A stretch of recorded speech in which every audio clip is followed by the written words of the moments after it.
teach in the Department of English and in Jewish Studies, and have done for a long time, in spite of these golden curls. So that I think probably, I'm sure there are other people in the room who share my memory, but Althea Stroum and I may be among the few who were at the first of the Stroum Lectures 31 years ago. Lazar Weiner, a magnificent musician, led this distinguished company of poets, artists, scholars, all thanks to Sam and Althea Stroum and the lectureship, which is tonight in its third and final version of meeting of what is, as I say, the 31st in a series that I'm sure will go on as long as we have, well, we won't run out of a willingness to talk on the part of Jews and scholars of Judaism. Tonight's lecturer is, and by now most of you, I recognize faces, will know Anita Norich, who is a professor of English and Judaic Studies at the University of Michigan. Anita has written wonderfully about the brothers Singer, Joshua and Yitzhak, and a wide range of other topics with particular sensitivity on the subject, on the broad subject of translation. And I want to say that it's my particular pleasure, since I also teach from an English department, Jewish literature in translation, to witness and receive Anita's generosity in the reception, not only of our Yiddish literature in translation, but in many art forms, because there are such things. There are guardians of the golden Mamaloschen who don't do that, sad to say. Don't let it move about the world with the ease that Anita Norich does. And I'm thinking of the other night of her assertion that so far from being a provincial tongue, that Yiddish is a cosmopolitan tongue, and she noted that all of its great authors were at least bilingual, and that usually means that at some point in their literary careers they had a choice of what language to write in: Russian, Yiddish, English, German, you name it. The great Jewish Yiddish linguist Max Weinreich wrote a magnificent essay on Yiddish bilingualism, as he called it. The language itself is if not polylingual, and by that he meant mostly its Germanic and Hebraic components. But from the word go, it's a language that reaches out into the world, picks up fragments and alters them beautifully. I remember on the Rue de Rosier in Paris, an old Jewish neighborhood, listening to two Jewish women kvelling about the family, and one of them, speaking of her sons, said that zwei Garçonen, these zwei Garçonen were incomparable, two boys, pluralizing garçon, as if it were Yiddish, and of course numerating it in Yiddish. Happens all the time. I think that Yiddish is itself a polyglot culture, and it brings together, as Jewish Studies does, a polyglot and a very diverse range of scholars, and they're represented in any department of Jewish Studies. Anita and I have in common that our own home departments, and indeed our own degrees, are both in English literature and indeed in Victorian English literature, out of which, but to which I'm sure we're both totally loyal, but out of which we are drawn into the study of Yiddish and Yiddish in translation. I want to add one other magnificent polyglot form of the Yiddish culture that Anita is indirectly responsible for propagating, and that is through her very talented, bright, funny, witty, warm brother, Sam Norich, who is the publisher of The Forward, a newspaper that has been published Yiddish since 1897, and which now, not to be restrained in any way, has, I believe, a Russian, no more Russian, I'm sorry to hear that, but has had a Russian edition, a Yiddish edition, and of course right now, English. And so the polyglot, generous, cosmopolitan, multilingual experience of studying, reading, enjoying Yiddish with the help of Anita Norich will continue now with a lecture variously titled, we were discussing this before, Becoming American, Yiddish in the Golden Land, the Goldene Medina to you. Okay? Anita Norich.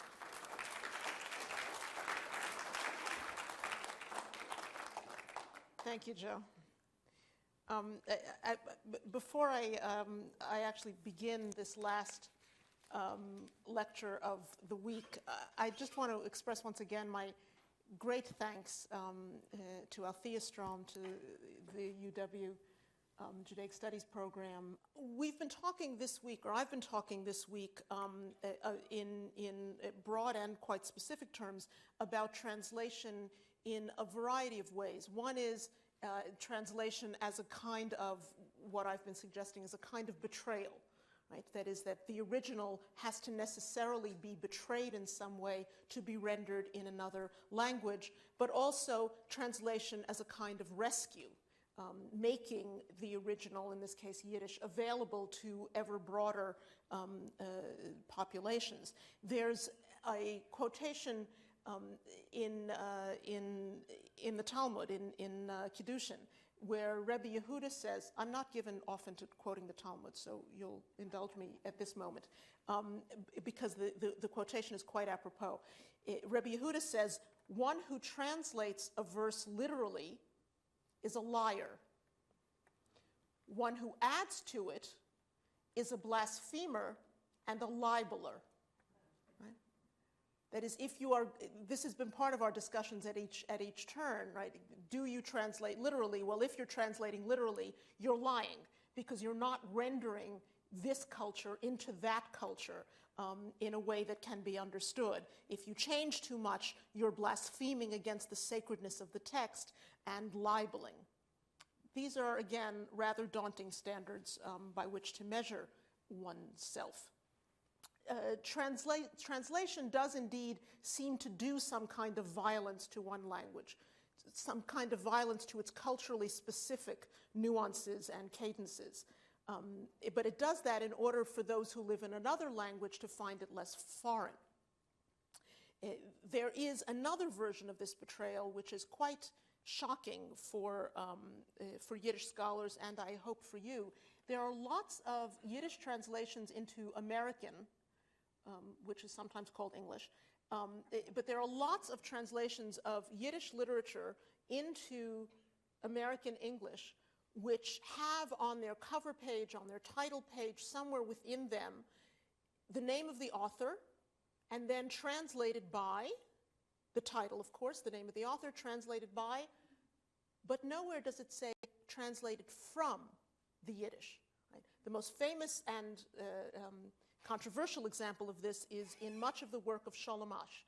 You get the title, the Nazarene, written by Sholem Asch, translated by someone else, and then no sense of where it comes from. That is a rather strong example of a kind of violence done to the original. What I'd like to do tonight, with your indulgence, is to look at very closely, not only at what is lost in translation, but at what is gained in translation, by looking very closely at a couple of poems. And I hope that the close look that we're going to pay to this will reward the exercise of looking at how translation functions. I have been for many years obsessed, I don't know how else to call it, with an American Yiddish poet named Yankov Gladstein. Anybody know this name? Couple, okay. And in particular, with one poem of his, which is called A Gute Nacht Welt, Good Night World, a poem that he wrote in 1938. Now, Yankov Gladstein was one of the leading modernists of American Jewish culture. He was a leader of a group of writers called, or one of the leaders of a group of writers called the Insichisten, the introspectivists. These were poets who insisted on free rhyme, on free rhythm, who insisted that the function of the poet, the responsibility of the poet, was to express the self, to express innermost feeling. One Yiddish critic who referred to modernist Yiddish poetry said that before modern Yiddish poetry, he was talking about a prior group, the youth, but also this also reflects on the Insichisten, that earlier, at the turn of the century, into the 20th century, Zisha Landau called Yiddish poetry the rhyme department of the Jewish labor movement. Right?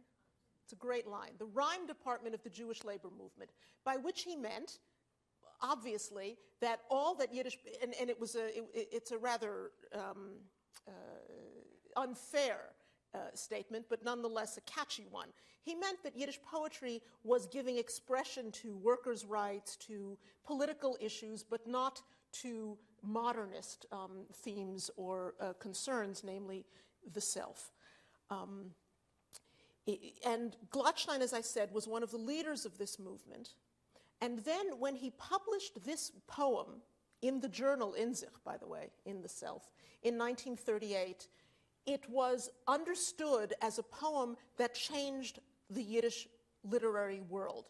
I say this without exaggeration, right? Here was the leading modernist of the 20th century in Yiddish, in America, coming forward and saying, good night to the world. We're done with you. There's nothing here for us. This is April 1938 in New York, right?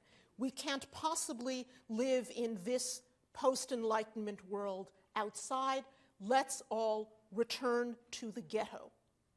Now, ghetto, you have to understand here, does not mean ghetto, as in Nazi ghetto. Right? In 1938, there is no such ghetto. There's no imagination yet of such a ghetto. When Gladstein says, let's go back to the ghetto, he's talking in metaphoric terms, in symbolic terms. He's talking about the Italian ghetto, or he's talking about the Lower East Side, or London's East End. That's what ghetto means to him. But the understanding was largely that Gladstein was now saying, okay, we're done with America, we're done with modernism, we're done with modernity, we're done with post-Enlightenment thought. Let's just go back to what we know. I should say at the outset that I want to argue against this understanding of the poem you're about to read.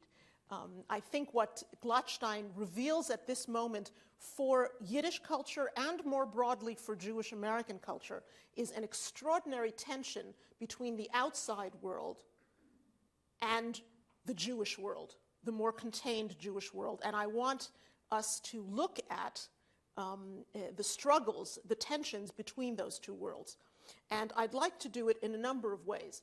First, whether or not you understand Yiddish, if you don't, just close your eyes for a moment. I'd like you to hear Yankov Gladstein reading his own poem. This was a recording made well after the poem. I think it was made sometime in the 60s, but it was still made by Gladstein reading his own poem.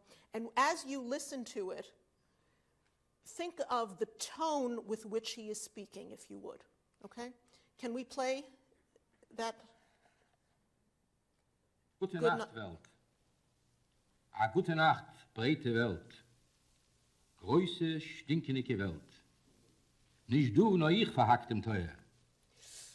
Mit dem langen Chalat, mit der feierlicher geler Latt, mit dem stolzen Trott auf mein eigenem Gebot, geh ich zurück in Ghetto.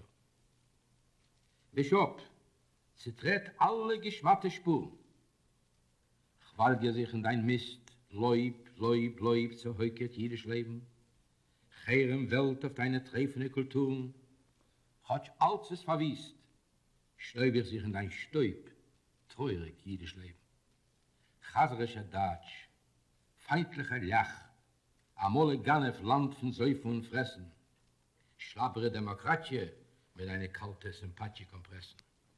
A gute Nacht, elektrisch zu Chutzpe Welt, zurück zu mein Kerosin, Chelem im Schotten, ewigen Oktober, dribbne Stern zu meine krumme Gassen, heukerigen Lanternen, meine Schemes, mein Swarbe, meine Gmores, zu der halbe Sugies, zum lichtigen Ivreteitsch, zum Din, zum tiefen Main, zum Chäuf, zum Gerecht, Welt ich spann mit Fried, zum stillen Ghettolecht. A gute Nacht, ich gebe dir Welt zu Steier, alle meine Befreier. Nimm zu, die Jesus Marxis, werk sich mit ihrem Mut, krapier über a Tropfen von unser getäuft Blut. Und ich hab hoffen, as Chotscher Samzir geht teuf, tog ein, tog ois mein Warten, es will noch räuschen grüne Blätter auf unser Bäum dem Verquarten. Ich darf kein Trest nicht, ihr geht zurück zu Dalai Lames von Wagners Getzmusik zu Nigen, Brummen. Ich kusch dich, verkolkend jiddisch Leben. Es weint in mir der Fried von Kummen. Within months of its publication, this poem had been translated into English, and over the next 60 years, it would be translated at least another 7 times. That's an extraordinary number for any Yiddish text. Most of the time, we lament how few translations there are, how much is missing from Yiddish literature in English because it hasn't been translated. But there are some of these texts, and this is, for my money, primary among them, that have been translated many times. And in looking at their translations, we can, as I'm going to try to suggest tonight, we can trace the trajectory of American Jewish culture and the status of Yiddish in America, its reception, the mythic burdens of memory keeping that it was compelled to assume, its shifting reputation as an authentic carrier of Jewish culture. In English, this would be 8 translations. Don't try to read them all, because it may be hard. But in English, when it was first translated by Joseph Leftwich, it was understood as a battle cry urging a return to the boundaries of tradition. Look at the title of this. It's not Good Night World. It's the absolute opposite. It's Back to the Ghetto. Right? One author followed him in this, but most of them went back to the original title. Back to the Ghetto firmly fixes for the English reader a particular and controversial message of the poem. Repeatedly, Leftwich and others added words and whole phrases that were meant to underscore the finality of this return. We're going back to the ghetto, and we're not going anywhere, and we'll never come out again. Look at the highlighted words, right? Good night, big world, great big stinking world, not you, but I banged the door, and break off the latch. This doesn't appear in the Yiddish. This is an addition that is meant precisely to say, this is irrevocable. Let's make it even stronger. Let's keep that in mind. Now the world is a great big stinking world, and the latch is broken. There is a tradition that some of you may know. A couple of you actually came up and talked to me about it after one of these talks. There's a tradition in Yiddish literature of translating and adding verteidigt und verbessert, which means translated and improved. Right? Der König Lear, King Lear, verteidigt und verbessert von, right? King Lear translated and improved by the Yiddish translator. Or Hamlet, right? Verbessert und verschönert von, right? Improved and beautified by the translator. Now, it turns out that we can't find a single text that actually says verteidigt und verbessert of Shakespeare's plays. One of your previous Stroum lecturers, Michael Stanislavski, has done a serious search for these and has assured me that there is not one to be found in the Shakespeare canon. Nonetheless, the strength of that image verteidigt, verbessert, stays with us in Yiddish translations. There is an expectation that Yiddish will take over or be taken over, and the change will be so great that we have to claim an improvement upon it. I asked you when you listened to the Yiddish, even if you didn't understand the Yiddish words, to listen for the tone of the reading. And I think the question of tone in this poem is absolutely crucial. There are various ways of understanding it. The first one is probably defiance. Not you, but I shut the door on you, wide world. Not you, but I decide. But I think that you also hear in that a tone certainly of sadness, but also of inevitability. He's shutting the door because there's no alternative. This is 1938. What doors are open? So it's a little bit like shutting the door and saying, you can't fire me, I quit. That's a different kind of defiance. And that's the kind of defiance, I think, that we hear in this poem. He is not doing this at his own command. The earliest translations of the poem are at much greater pains to diminish the tension that Gladstein himself emphasizes. That is, they are at much greater pains, as I've been suggesting, to emphasize the proud and unequivocal nature of the speaker's return to the ghetto. And I want to look at just 3 lines in order to illustrate this point. Gladstein says in the Yiddish, mit dem stolzen Trott auf mein eigenem Gebot gehe ich zurück in Ghetto. And look at how each of the translators have rendered this. With proud step and mien, at my own command I go back to the ghetto. With a proud stride, because I want to, of my own free will. All of these ever so mildly highlighted words are added in by the translators in order to emphasize, I am doing this, right? At my sole command, of my own free will, right? Each of them makes that a much stronger point.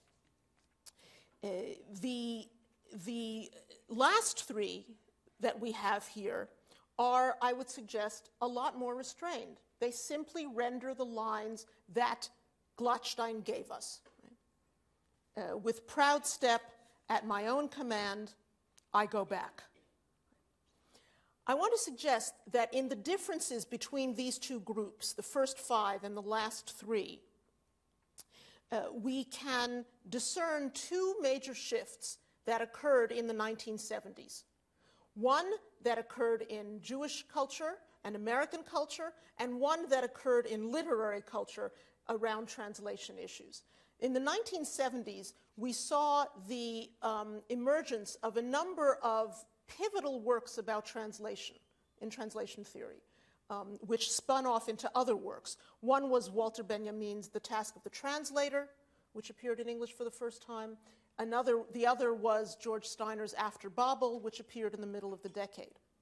The 70s, you'll remember, is also the period in which Isaac Bashevis Singer's reputation soared in English translation, in which he won the Nobel Prize, and where we saw a marked rise in the number and quality of translations and in the market of translations. That is, translation from Yiddish into English became more common.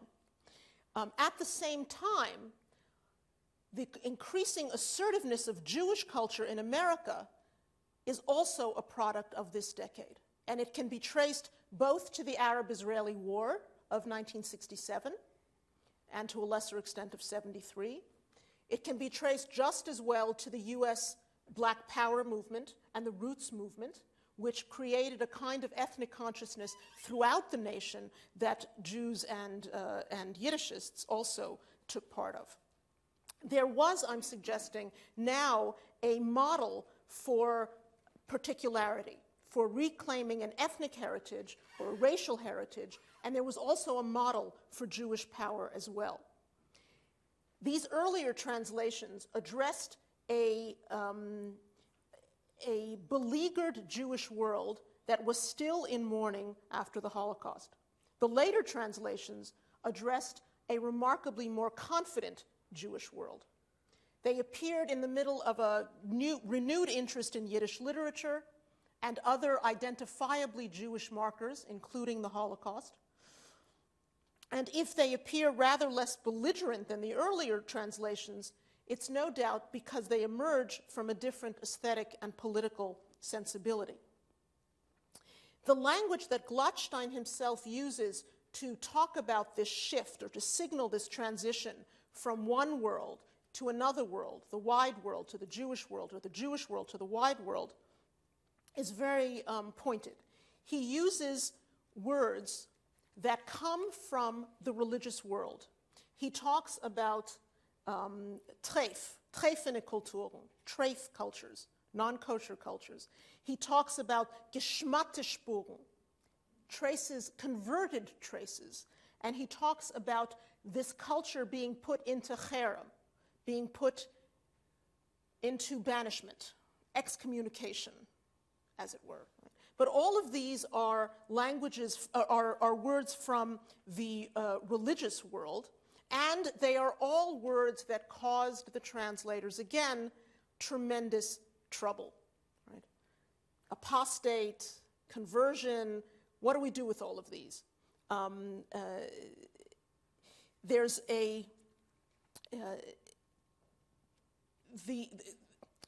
images that Gladstein uses to talk about the Jewish world that he is presumably now embracing, look at them. You can see them yourselves.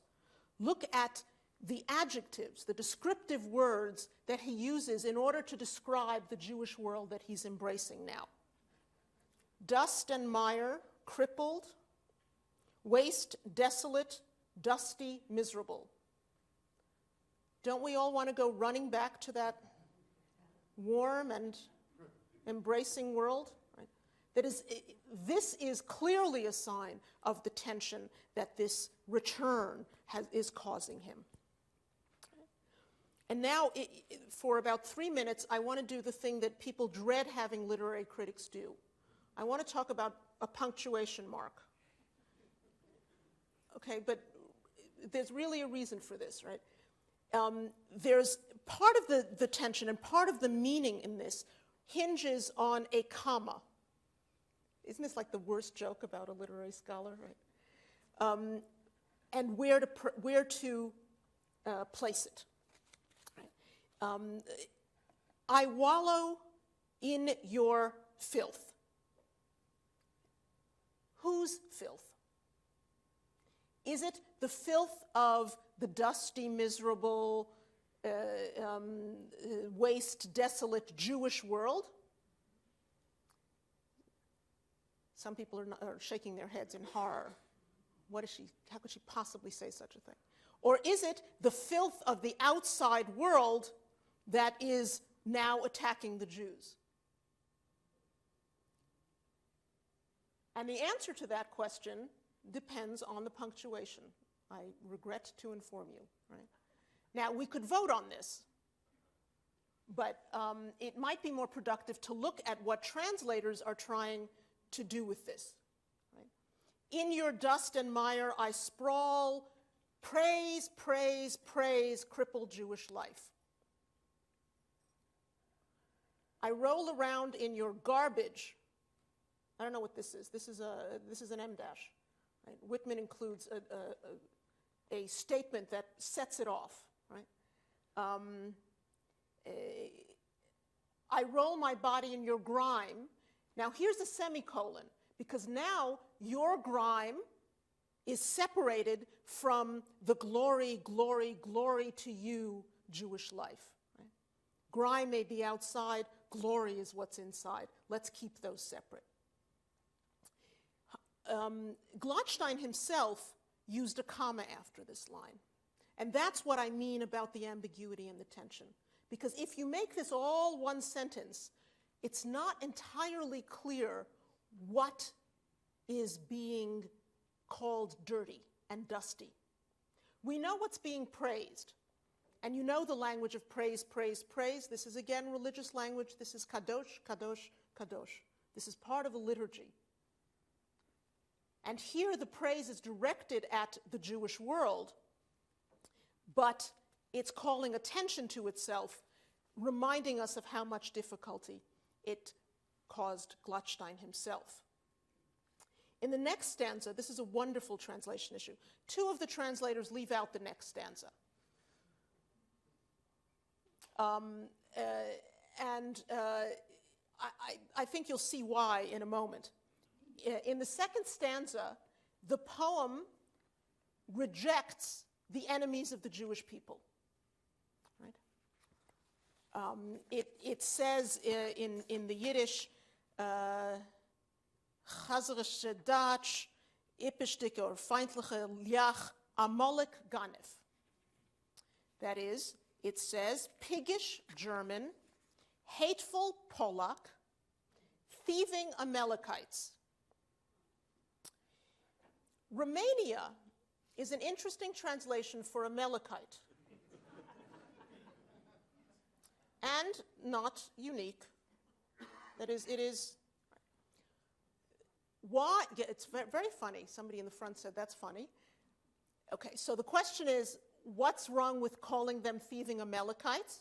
And the obvious answer is that an American audience will not understand, piggish German maybe, hateful Polak maybe, but what's a thieving Amalekite? The Amalekites, of course, are the enemies of the Jews who pursued them as they made their way out of Egypt, pursued to kill them.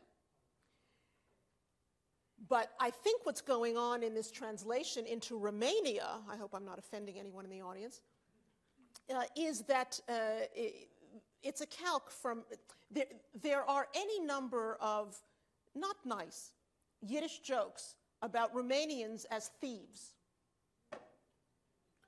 which we will not tell.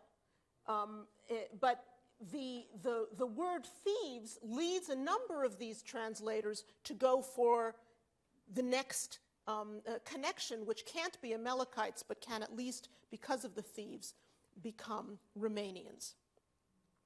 The question at the poem's center is, what is it that Gladstein is returning to? He says simply, back, zurück. He doesn't say who's going back, and he doesn't say where they're going back to. But in a way that makes him very much the modernist, he goes back through the texts of the Jews. My sacred pages, my Bible, my Gemara, I don't like, let's do this one. My straight pages, my 24 books of the Bible, my Talmud, the puzzling questions, the bright Hebrew Yiddish, to law, to deep meaning, to duty. Right? Through the texts, to the law, to deep meaning. And again here, I want to focus on that word meaning. He uses a breathtakingly resonant word here. He writes, zum tiefen Main, right? To deep main, which means meaning or understanding. And it's been translated in various ways that you'll see highlighted there too. But I want to suggest something else with this. He says zum tiefen Main, but Main, the word Main in Yiddish, is one little vowel marking away from mine, right? So it's not, and when he read the poem, he was reading it as mine, which would be appropriate in his accented, in Lublina Yiddish, right? But the tension between whether he's returning to meaning or to something that is mine, I think is there in the Yiddish and isn't there in the English. He begins that final stanza with the wonderful invocation of the Jesus Marxes. That's literally what he says, the Jesus Marxes, right? Take them back. You may have them. They haven't done us any good. That is, he invokes precisely the names in an aggressive way, he invokes precisely the names of those Jews who have been taken by the rest of the world and in whose names anti-Semitism has been most famously practiced, Jesus and Marx. When he refers to he, I have hope that even though he tarries, he's clearly in Yiddish invoking Ani Ma'amin, the Maimonides edict, right? I have hope that even though he, the Messiah, tarries, he will come. I await his coming. That's not what Gladstein is awaiting, though. It is what the translators are awaiting, for the most part, right? What Gladstein says is that I have hope,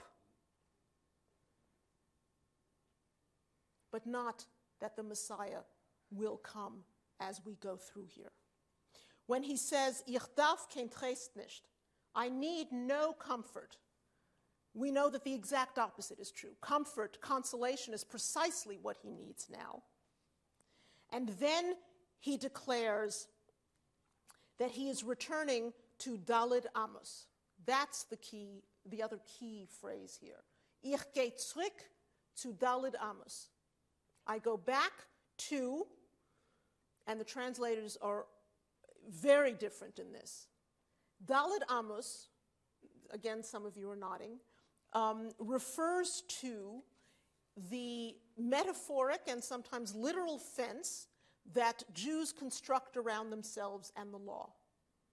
Daled Amos is 4 cubits. It's a measurement beyond which you can't walk on the Sabbath, beyond which you can't carry. But it is also metaphorically, symbolically understood as the fence of the law that Jews construct around themselves. Ich gehe zurück zu Daled Amos. I go back to 4 cubits. The translators do indeed interpret this. I go back to my own city, to my very beginnings, to my house of refuge. They all need some place to go back to that is specified, physical, and comprehensible.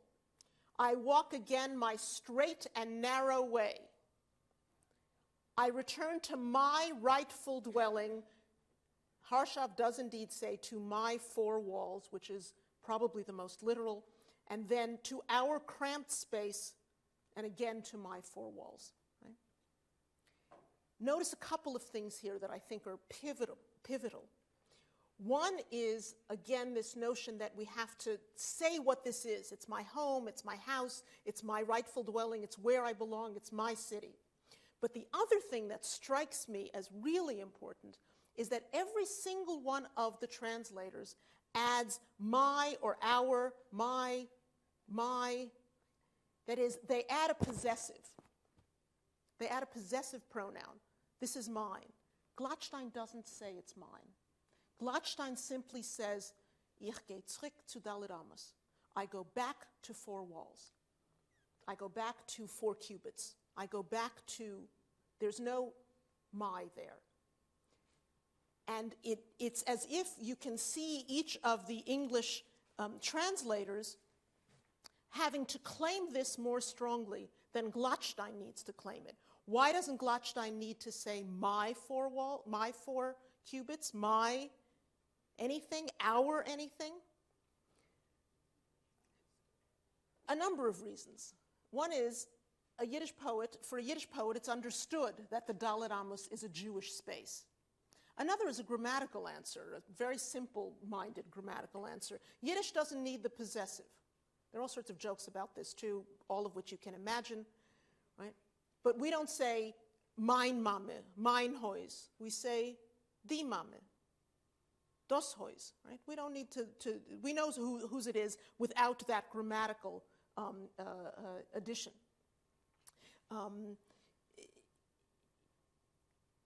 At the same time, the fact that Gladstein doesn't say my Daled Amos keeps Gladstein a little safe from having to limit himself to this space. It's not just these 4 cubits that I'm limited to. At the end, he says, Sveint in mir, again, I'm using the Yiddish first, Sveint in mir die Freude von kommen. Literally, it cries, this is closest to Harshav's, it cries in me the joy of coming. Now, notice again here what almost every one of the translators adds to this line. The line is literally, it cries in me the joy of coming. Coming where?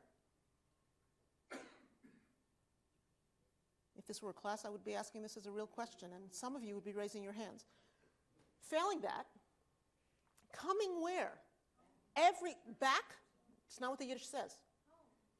Home? It's not what the Yiddish says. Galadamos is also not what the Yiddish says. The Yiddish says simply, it cries in me the joy of coming, not arriving, not the point, not home, not my city, not back.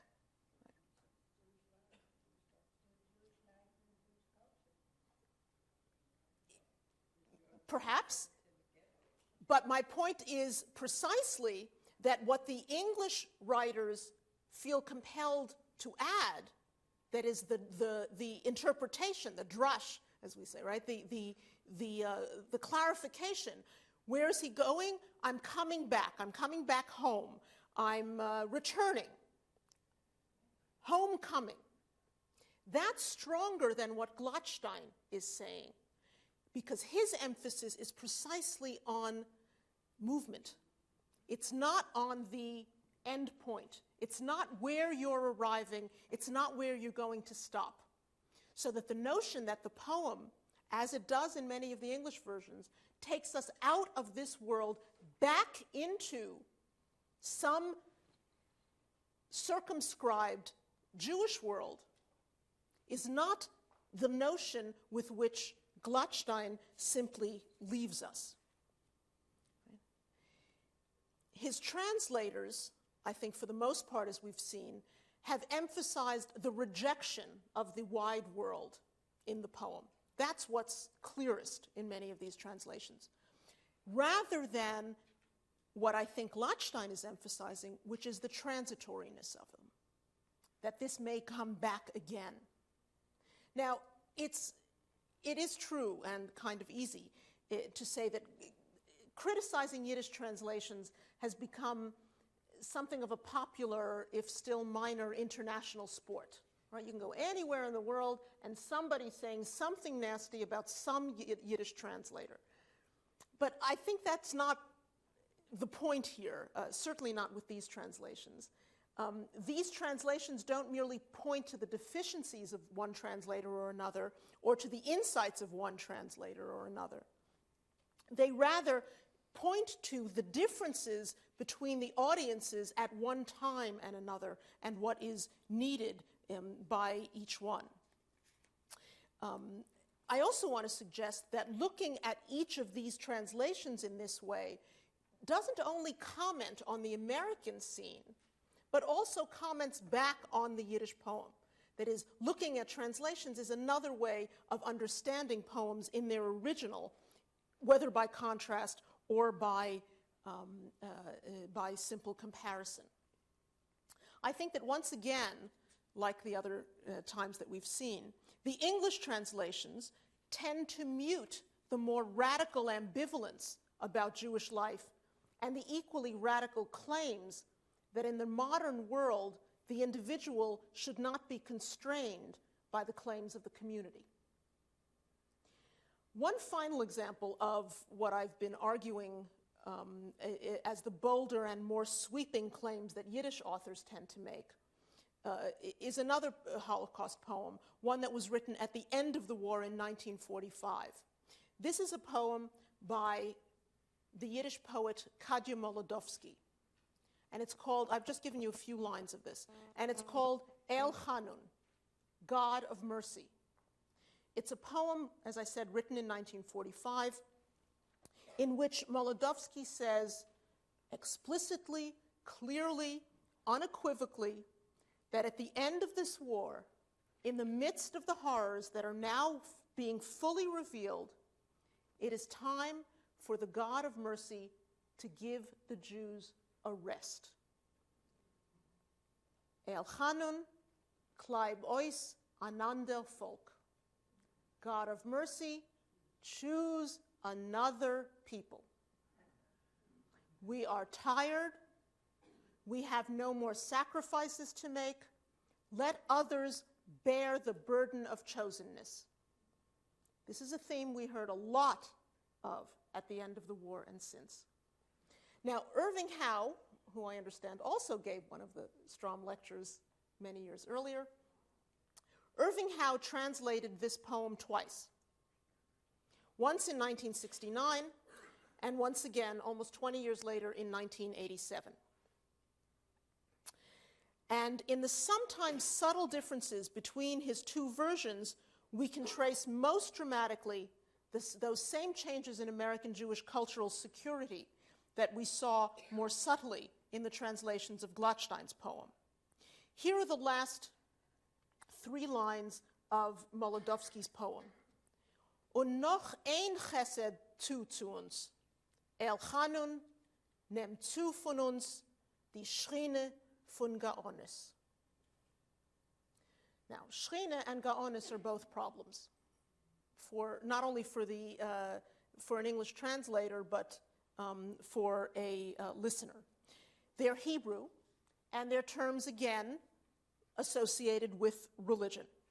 A Gaon is a genius, but particularly a brilliant student of Talmudic and religious teachings. The Shechina is more of a problem. Shechina, right? For those of you who are still Yiddishly challenged, the Shechina is often understood as the female presence of God, the female immanence of God. It's translated variously as God's immanence, as divine presence, the glory or radiance of God. And as I said, in mystical thought, it's considered the feminine aspect of God that may be perceived by humans at particular times and in particular places. A Yiddish audience would know all that and would recognize the claims made by invoking God's presence and Israel's genius. These are very proud words, and they are very defiant words. Molodovsky, in this poem, rejects absolutely everything that sets the Jews apart, including the very God she addresses. When Howe first translated these lines, he rendered them as, "And, O God of mercy, grant us one more blessing, take back the gift of our separateness." Almost 20 years later, he came back to it, and he changed it quite dramatically.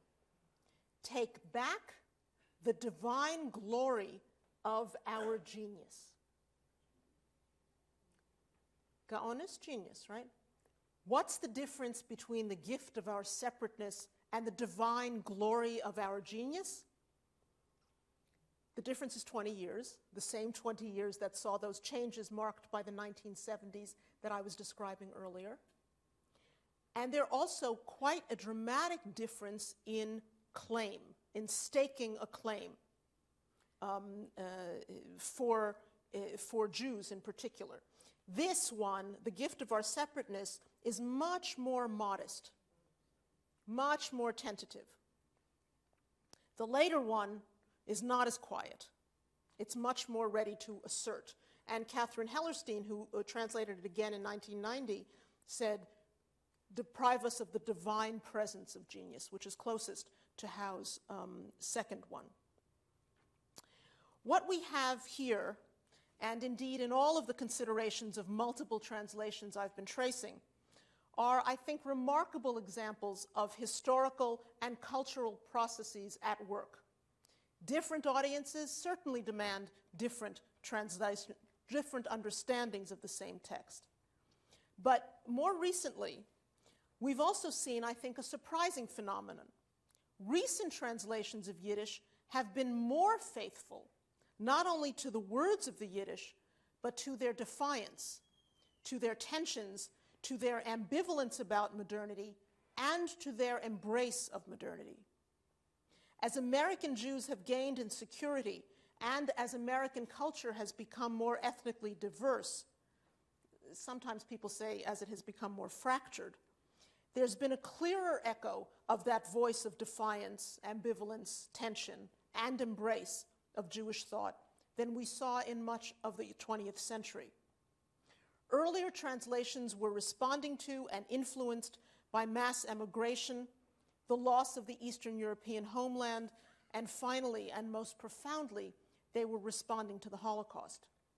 This, I have been arguing, subdued the critique that had always been a hallmark of Yiddish literature. And finally, let me remind you of a story that I'm sure is familiar to some of you, a story that's told about the Septuagint, the first translation of the Hebrew Bible into Greek. Legend has it that 72 scholars were summoned to Alexandria, led into 72 separate rooms, and they were set to work translating the Bible. The miracle the story tells is that 72 days later, these scholars emerged from their rooms to compare their texts, and they found that they had produced absolutely identical translations. It's a story that speaks to our sense of the sacredness not only of the Bible, but also of translation itself, not one word of which may change the meaning of the original.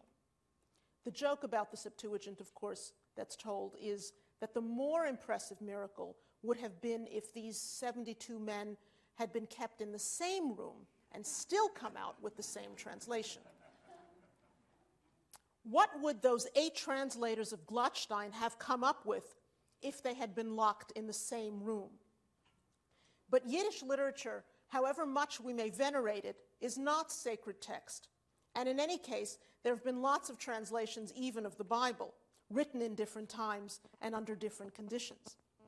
Translation, of course, is really a form of interpretation, necessarily changing the original, not only because of linguistic differences, but also because of social, political, economic, historical differences as well. I'm hoping that this week's close attention to multiple translations reminds us not only that Yiddish is not a religion, or that some translators are better than others. I'm hoping that it gives us a new appreciation of the task of the translator.